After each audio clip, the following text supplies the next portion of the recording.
இனிமை குன்றாமல் இருக்கும் என் முத்தமிழே, மூத்த தமிழே, முதல் தமிழே, செத்தமிழே, நற்தமிழே, தேனிலும் இனியவளே, திகட்டாத கனியே என்று என் அன்னை தமிழை வாழ்த்தி வணங்கி, நெல்லை மண்ணை வணங்கி உங்கள் அனைவருக்கும் என்னுடைய வணக்கத்தை தெரிவித்துக் கொண்டு, வாழ்க்கைக்கு பெரிதும் தேவை, பெரிதும் தேடப்படுவது நிதி, நிதி, நிதி என்ற தலைப்பில் நான் பேச வந்தேன். தம்பி அழகா சொன்னாங்க, வெள்ளம் வந்துதான், வெள்ளம் வந்து வெள்ளத்தில் வீடு அடித்து செல்லப்பட்டது, பணம் அடித்து செல்லப்பட்டது, நிம்மதி சீர்குலைந்து விட்டது அப்படி சொன்னாங்க.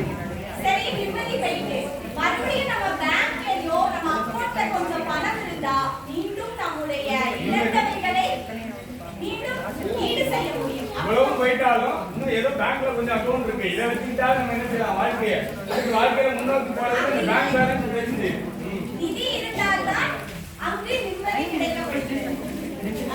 சகோதரர் அழகா சொன்னாங்க, என்னது டீ கடையில போய் நண்பர்களா சேர்ந்து எல்லாரும் டீ குடிச்சா நிம்மதி கிடைக்கும். தம்பி, உங்க நிம்மதியை வச்சுட்டு எனக்கு ஒரு போன்விட்டாவோ ஒரு ஹார்லிக்ஸும் தர முடியுமா?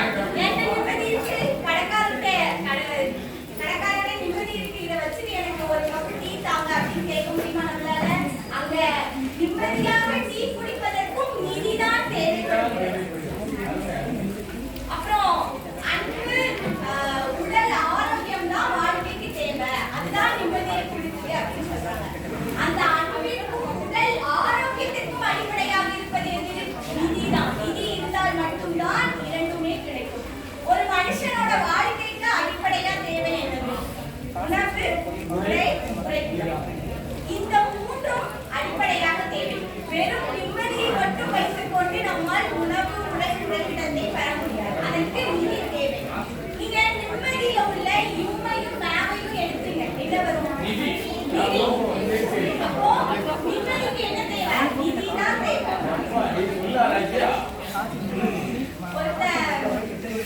பிறப்பிலிருந்து இறப்பு வரை அவனுடைய வாழ்க்கைக்கு என்ன தேவை அப்படின்னா நிதி தான் தேவை. வள்ளுவரோட விருந்தோம்பல் அதிகாரத்தை அழகா படிச்சாங்க. அவங்களோட வள்ளுவரோட பொருள் அதிகாரத்தை படிக்க மறந்துட்டாங்க. செழிக்க பொருளை செருணர் செருக்கருக்கும் எக்க நன்றி கூறியது. அதாவது இந்த குறளோட விளக்கம் வள்ளுவர் என்ன சொல்லியிருப்பார் தெரியுமா? நீ உலகை வெல்ல வேண்டுமா, உன்னுடைய பகைவனை வெல்ல வேண்டுமா, எதையும் சாதிக்க வேண்டுமா, அதற்கு நீ முதல் பொருளை ஈட்டு அப்படின்னு சொல்லியிருப்பாங்க. ஏன்னா பொருள் இல்லாததுக்கு உலகம் இல்லை. பொருள் இருந்தாதான் பொருள் அப்படின்னா நிதி, நிதி இருந்தாதான் இந்த உலகமே நமக்கு. சரி, இப்ப எல்லாருமே ஒரு 5 நிமிஷம் கண்ண மூடிடுங்க, கண்ண மூடிடுங்க, உங்களுக்கு நிம்மதி கிடைச்சிட்டா? கம்மி என்னதான் முக்கியம் அப்படின்றாங்க, கம்மி என்னோட முக்கியம் வந்துருது, அதே மாதிரி தான் நிம்மதி கிடைச்சிட்டா இல்ல. இன்னொன்னு, வெறும் இந்த நிகழ்ச்சியை சிறப்பா நம்ம நெல்லையார்கள் நடத்திட்டு இருக்காங்க. அண்ணா, நெல்லையார்கள் அண்ணா, வெறும் நிம்மதியை வச்சு மட்டுமா இந்த நிகழ்ச்சியை நடத்திட்டு இருக்கீங்க? சாத்தியம் நிதி இருந்தாதான் இந்த நிகழ்ச்சியுமே நடக்கும். அதனால வாழ்க்கைக்கு அடிப்படையா தேவை அப்படிங்கிறத விட நாம அடிப்படையில தேடுறது என்னது? நிதியை தான் தேடும். வள்ளலார் கூட சொல்லியிருப்பாரு, மதி வேண்டும், நிதி வேண்டும். எவ்வளவு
புரியுதா?